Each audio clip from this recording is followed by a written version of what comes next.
C'est une route qui va quelque part nous emmènera.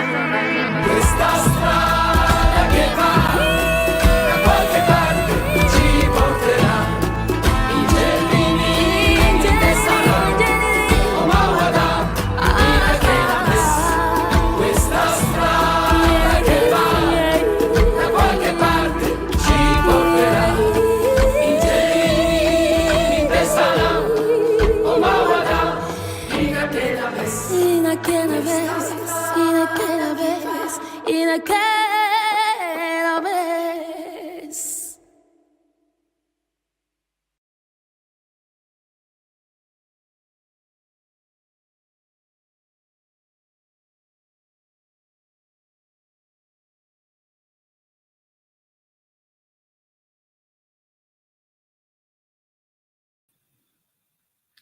Hello, welcome back. Good afternoon. Welcome back to the afternoon session of the project Water Diplomacy and Culture of Sustainability on the Lake Chad.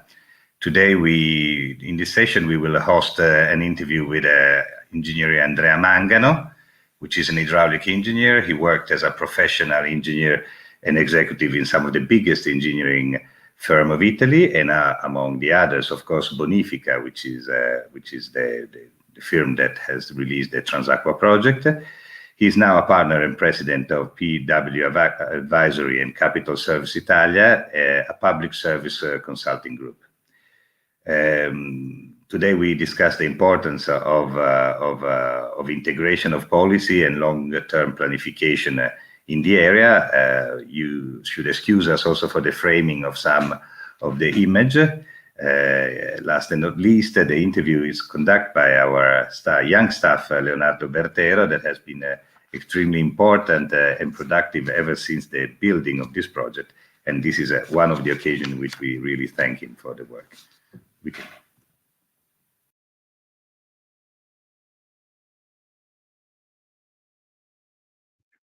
Okay, welcome everybody. This is an interview with me and Dr. Andrea Mangano. Dr. Mangano has been Vice Director of Bonifica, and together with Dr. Vicky, was the conceiver of the project at Transacqua, about which we are going to talk more in depth later in this interview. Nowadays, Dr. Mangano is the president of a consultancy firm, the PW Advisory and Capital Services Italia. Welcome, Dr. Mangano. It is a pleasure having you here to talk about Lake Chad and water transfers mega projects. Good morning to you. Good morning to everybody. Okay, so I would like to start and dive right in. And the first question is about more in general on Lake Chad. So as we are all aware, the lake's surface area and water levels has been the focus of much debate and academic literature. Yes. For example, Dr. Vicky argued that the lake was rapidly shrinking. Similarly, Fabife, in a 2013 article, suggested that the lake has decreased about 95%. However, other scholars, such like Lemoyel, Magran, and Sonibron, argue that historical and seasonal variability of the lake perfectly explain its continuous changing in water levels. So may I ask you, what is your position on this? Do you think that the lake is actually shrinking to a point of no return? And could we ascribe climate change as a crucial factor for the shrinking of the lake? Yes, it is true that historically Lake Chad has always been oscillating a lot. Having seasonal oscillation, of course, during the rainy season, the lake tends to expand, and during the dry season, which is quite long at that latitude, tends to shrink, and also had severe interannual oscillation. So this is a typical feature not only of Lake Chad, but of all endorheic lakes, because a closed lake not having an outflow is obviously a confined system. So if rain decreases or evaporation increases or water is taken upstream, the lake cannot but change its dimensions. The fact is that since the late 60s or early 70s up to the year 2000, more or less, the lake has diminished its water surface a lot, becoming a little pool confined to the southern part of the lake of no more than 2,000 square kilometers. Afterwards, in the early 2000, the lake has recovered partially, and authors like Lemoal or Magrin say that the lake is tending to a new equilibrium that they define as small Lake Chad of around 10,000 square kilometer surface. But this is just a part of the problem. The facts are much more complicated than the simple hydrological situation. The first point is that modern agriculture of stock raising cannot be developed on such a variable water source. What people is doing is trying to adapt themselves with traditional low productive agricultural practices to the variability of the water surface. No modern agriculture can be developed under such variable and unpredictable conditions. This is point number one. Point number two is that in the year 60 of the last century, the population living around the lake was estimated at around 6 million.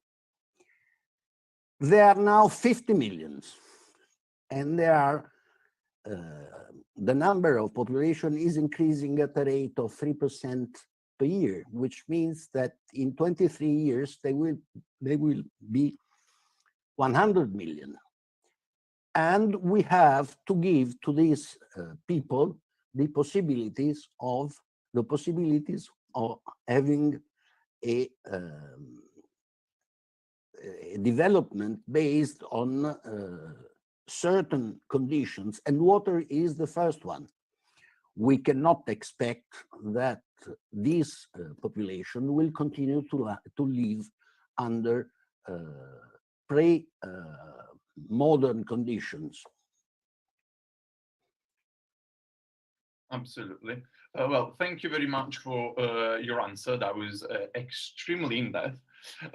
So, within the discussion about Lake Chad, much has been said about the Transaqua project. This project can be classified as a water transfer mega project. For those in our audience who are not familiar with the term, a water transfer mega project, as defined by Sukmilova et al. In 2018, are a large-scale engineering interventions to divert water within and between river basins that meet one of the following criteria. That might be construction cost over $1 billion, distance of transfer more than 119 kilometers, or volume of water transfer exceeding 0.23 kilometer cube per year. So, do you think that these kind of project, the water transfer mega project, and more in general, rather than just Transaqua, could be a solution to the water scarcity issue in the continent, and particularly in the Sahel area? Yes, I'm not very fond of Mrs. Shumilova's definition of mega project, which sounds to me a little bit bookish, but in any case, no doubt that Transaqua is a mega project or a mega idea, because as myself and Dr. Vicky always try to explain, this is we are at the stage of an idea. Nobody invested in a proper study to ascertain the technical features of a similar development. Apart from that, mega projects have been, and also traditional projects, middle-sized or small-scale projects, depend on their conception. No doubt that the Panama Canal is a mega project and is no doubt a success that has been changing the face of the world trade in the last century. The Suez Canal is a mega project and has been working very well so far, because the last increase in cross-section is causing a series of problems of biological contamination between the Red Sea and the Mediterranean. A famous mega project that is a total disaster is the Soviet project in the Lake Aral. So it depends on how you conceive a project, on how you manage it, and how you consider the implications in terms of environmental impact, social development, and so on. There are no good projects and bad projects a priori. You have to study them. Yes, no, absolutely. Because within the context of mega project, at least from the literature that is available, much of the debate is to what extent these mega project, at least within the African context, may be of help or a solution to the water problems that Africa is facing, that most of the countries within Africa do face. Do you actually think that water transfer mega project can be the solution to at least some countries within Africa to solve their water problems, call it that way? I think yes, but I would like, first of all, to recall, apropos of mega projects, that a very important, for Italy at least, mega project is Acquedotto Pugliese. Mm-hmm. No, that has changed the face of a large portion of southern Italy, and no doubt is an absolute success. So coming back to Africa, there is what is called the Sahel, this intermediate area between the desert and the tropical area, which is densely populated, generally relatively fertile, and with scarce water resources. Most of these water resources have been already tapped. For example, all the part of the Nigerian side of the Chad Basin is practically absolutely tapped by large towns like Kano or Maiduguri. No water arrives anymore to the lake. So, which is a very fertile area, exactly because it is the bottom of a paleo lake, which was much larger, so the soils are very fertile. And I think that irrigated irrigation and stock raising could be developed there in very good conditions, under very good conditions, provided that they have water in quantity and in quality reasonably acceptable, which is not the case nowadays. Absolutely. So thank you very much. Now, I would like to turn more in depth after we talk about water transfer mega project in general to the Transaqua project. So the project, as previously mentioned in the introduction, has been developed by Dr. Vicky and you in the 1980s in Bonifica. Nowadays, the project is reserved to the international tensions as the Lake Chad Basin Commission, which is the international organization responsible for the governance of the lake waters, signed a memorandum of understanding with the Chinese company Power China, as well as the Italian government, for a feasibility study of the project. So could you briefly describe to our audience the Transaqua project and the overall aim of this project? Yes, always recalling that it is not a project so far. We are at the stage of a preliminary idea that would be checked by this feasibility study that has been financed by the Italian government, but that is still at a preliminary stage. No action has been taken after the signing of this project, of this memorandum of understanding between the Lake Chad Basin Commission and the Italian government 2 years ago. Now, the general idea is that the water divide between the Congo-Ubangi basin and the basin of Lake Chad is a relatively smooth water divide. There are in the range of 800, 600 meters above sea level, considering that Lake Chad is at 208 meters of elevation. So the idea was to have a system capable of crossing this water divide and bring water from one basin to the other. Considering that the basin of Congo is enormous, relatively not that scarcely populated, and having a discharge of the mouth, which is in the order of 42,000 cubic meters per second, which is, just to give an idea to our listeners, 26 times the Po River average discharge. Enormous quantity of water, which is practically flowing to the sea without any particular use within the water basin. This was the initial idea. We have studied it. I would try to share. No, but I need to have the screen sharing. This is more or less the variation of the Lake Chad surface in the years.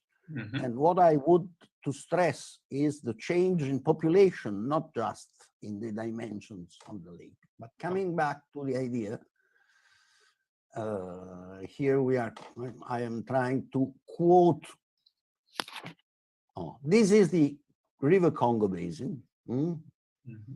And this is the water divide with the tributaries of Lake Chad coming from the Central African Republic and Cameroon. And the idea is to bring water from this area, collecting water in this part of the upper catchment, and have it cross the water divide, which is here, and flow in the river Chari, which is the main tributary of Lake Chad, to make water available in all this area around the lake. It is not a matter in our conception of saving the lake as it has been said. It's a matter of render water available to an increasing population in that area. And this could help also improving the environmental conditions, but this is just one of the aspects that has to be considered. This is more or less the same concept, no? A series of dams to be constructed along the tributaries of the Congo and its main tributary, which is the Ubangi, and these dams would be connected among themselves up to divert water into the Chari River. How to do that? Of course, this could allow us to create a series of water hydropower stations, thus fostering the development of Central African Republic and the surrounding countries, facilitating navigation, inland navigation, facilitating transport, and so on. So it is not it is the classical multi-purpose scheme. Absolutely. The idea has been, let's say, proved as feasible by a study that has been conducted in the years 10 of this century by a Canadian engineering firm. And they showed that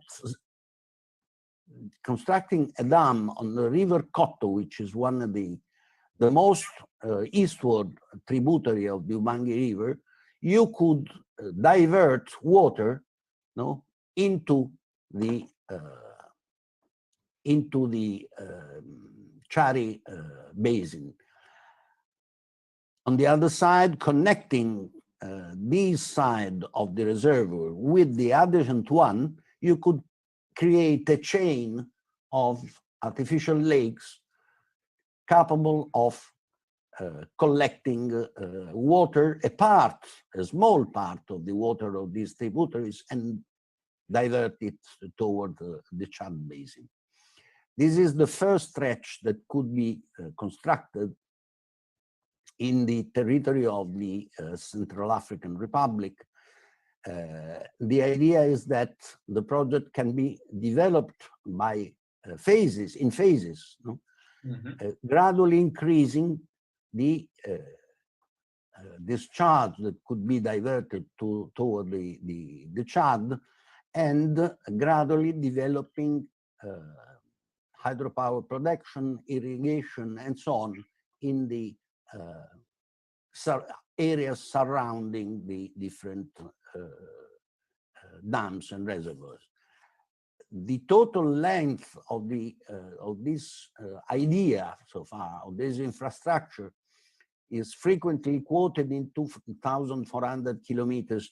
This is the extreme theoretical extension that could be think for the or conceived for the project, but in our idea, this first part would be feasible in a reasonable lapse of time and bring additional water to Lake Chad area in the order of 20-25 billion cubic meter per year, which is what is estimated to be the water deficit by the mid of this century in relation to the increasing population of the area. Absolutely. This is the state of the art. Of course, any other discussion is not pertinent at in this moment, because we don't know how the project could be conceived. Yes, absolutely. And until a study is not carried out, it is difficult to estimate pros and cons, difficulties, environmental constraints or consequences, and so on. Absolutely. Thank you very much. It has been enlightening, even for someone that actually read on this topic. So for the final few minutes, and for the final question as well, I would like to touch a bit more into the issues maybe surrounding this overall idea. So we can call it an idea, as you mentioned, and so this idea has gained, at least within the literature, a bit of a backlash.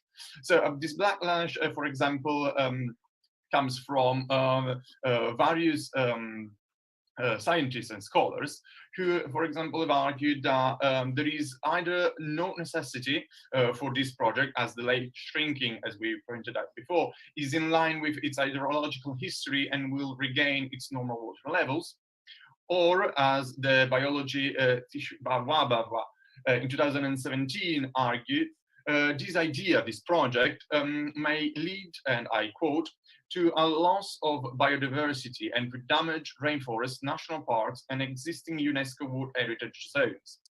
Nonetheless, other scholars instead have argued that this project might be the key to stopping legal migration towards Europe, usually linked to the water scarcity in the area. So, as we cannot hide that this project, this idea, raises various issues, may I ask you if Transaqua is such a threat to the overall environment and communities in the area? And lastly, looking at the future, what are the next steps to be taken for this idea to be realized? Yeah, I perfectly know the position of Magrin Lamoelle and the other hydrologists and the geographers, especially of the French school, that say that the oscillation in the lake are normal, and so it is not necessary to intervene in any way. The point, as I tried to stress a few minutes ago, is that these natural oscillations of the lake are most likely to be accentuated by the climate change. Everybody agrees that evaporation will increase during the next decades due to the increase in the average temperature of the planet on one side, and on the other side, the fact that the population cannot rely on such an unstable water supply. It is not compatible with the development. So either we decide that these people have to stay in this situation of underdevelopment, continuing using traditional and inefficient subsistence agriculture, or we have to think to give them the opportunity of developing their way of living. And in this case, we need a safe and certain water supply in the area.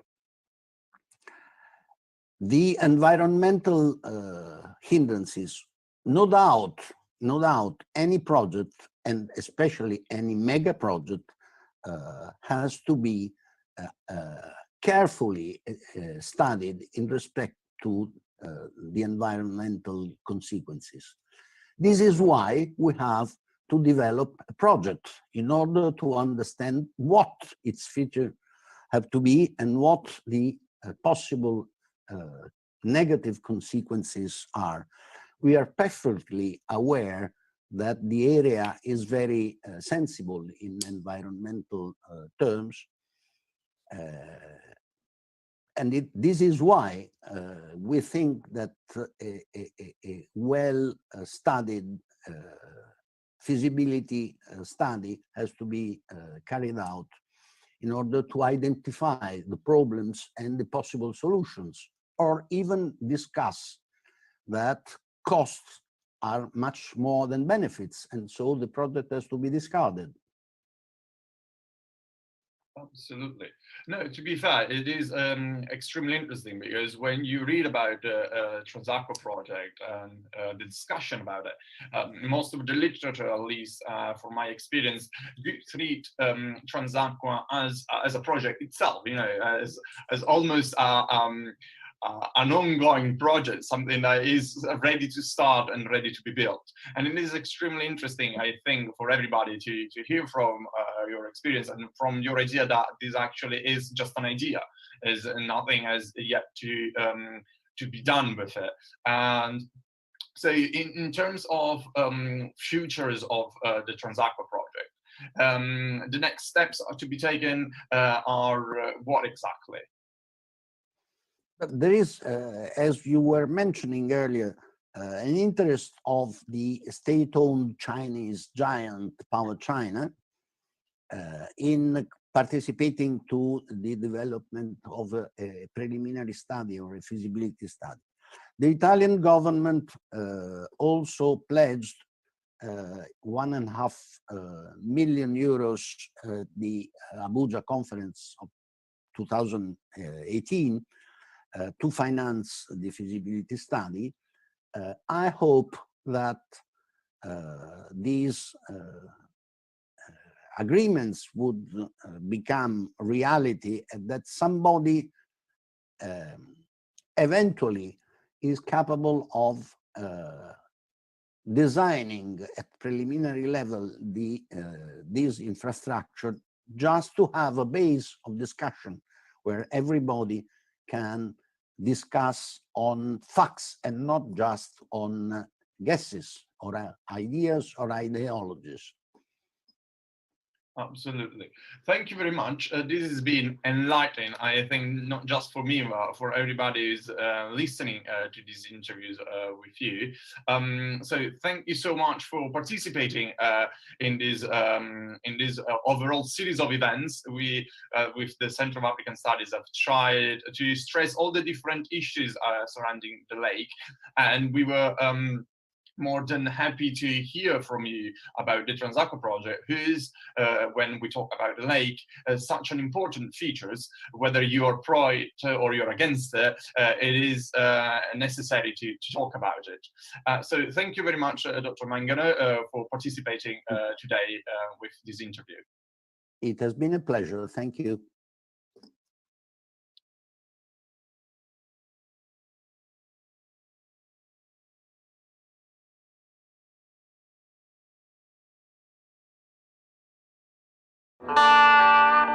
C'est une route qui va quelque part, nous emmènera.